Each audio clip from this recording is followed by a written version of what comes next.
All right, so this video is going to talk about how to winterize your sprinkler system.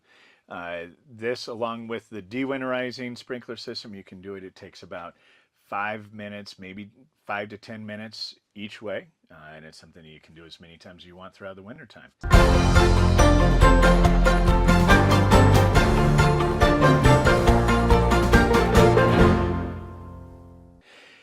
What I have heard from plumbers is to plan on winterizing when the expected low temperature dips into the 20s.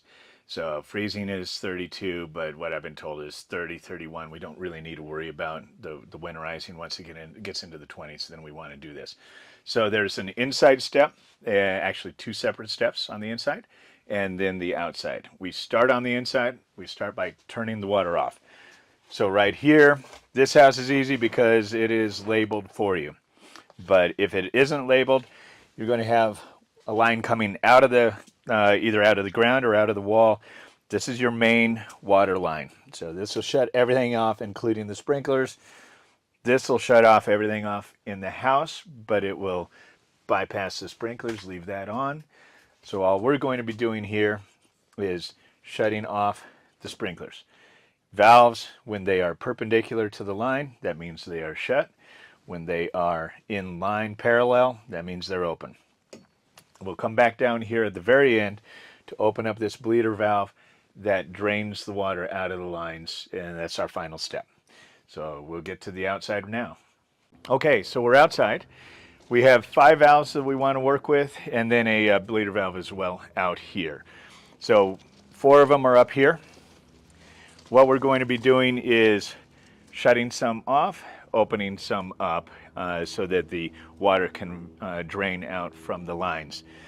First one, these 2 big ones that run in line.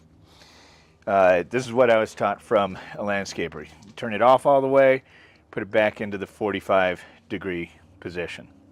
This is on because it's parallel to the pipe. Turn this one off all the way, go into the 45 position. Now these, when we open these up, there might be a little bit of water that comes out. This is letting water out of the system. This one, we're going to do the same thing. And then once they stop, we're going to put this into the 45-degree position. Halfway open, halfway closed. 45 degrees on both of these, 45 degrees on those. Your system may or may not have these black caps. They're just, you don't need to really worry about that.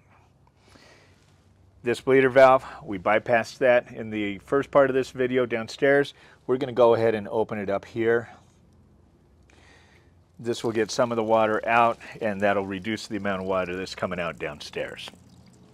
While that's draining, it's very important. We have one valve here that has to be opened up. Otherwise, it could ruin the system in a deep cold. So, some houses have a valve that you don't have to open up. It opens up on its own. But plan that your house does not. I've only seen that in a couple of situations. The vast majority of them are like this. You're looking for a valve. It might be a little handle. In this case, it's the red valve. We want this to be opened up. You saw the water that came out? That's the water that is stuck in the lines, and we want that to drain out. If it stays in the lines could break. If the freeze gets deep enough into the ground, those lines will break. So that stays open for as long as we have the system winterized. You'll have to remember to close that when you de-winterize. Water's done coming out here. We can go ahead and put this back on, but a little trick, don't put it on tight. When we're winterizing, everything just stays, so it's not going to fall off, but it's loose so that air can get through it, and if water does come out, it's not trapped there. Last step is downstairs, draining that part. Okay, last step. We got to drain this part of the line to the system that we just had, the backflow preventer outside. We're going to drain that part of the line. One thing I forgot to mention outside is that Most of the newer homes built in the 1990s and newer, will have that anti-siphon backflow preventer, that little housing that had the 4 valves. That's what I'm talking about. That needs to be higher up than any other part of the yard, the backyard or front yard. The builders in the newer homes did that. If you have an older home, 1950s, 60s, where a homeowner put the sprinkler system in later, it might be down lower, in which case you would need to get it blown out. This is something where gravity works. So you don't necessarily need to have the system blown out. I'm not telling you not to, but I'm not saying, I'm telling you that what I have been told by the sprinkler, the landscapers, is as long as you're higher up and gravity can do its job, you don't need to have them blown out. So last step right here, we're going to open this up. Now, this can get a little messy, so we've got a bowl. Anything that can hold a gallon of water, that's going to be plenty, because there's not going to be a gallon coming out. These we use because there's a little pinhole sized hole in this bleeder valve. As you open, it starts shooting out. And so it doesn't go straight down. It goes out, and it usually goes out right onto your pants. So that's why we have this. So when you hold this, I just kind of have this ready so that I can control it. So you can start to see it. And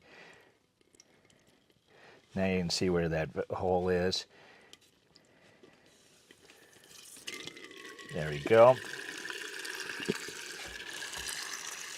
This is all the water that's coming out. Now the water that's inside the house, that wasn't going to freeze because it's never going to get cold enough in here to freeze. But this is also the water that leads up to the backflow preventer, the anti-siphon device, and that would freeze.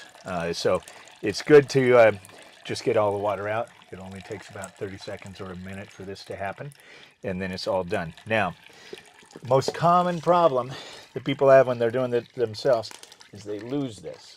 This is something that you can pick up from Home Depot or Lowe's, and it costs about $1. But it's just as easy to not lose it. Now, I always recommend leave it somewhere close, somewhere where you'll remember it, but not threaded on. You know how we threaded on the other one outside? That's okay.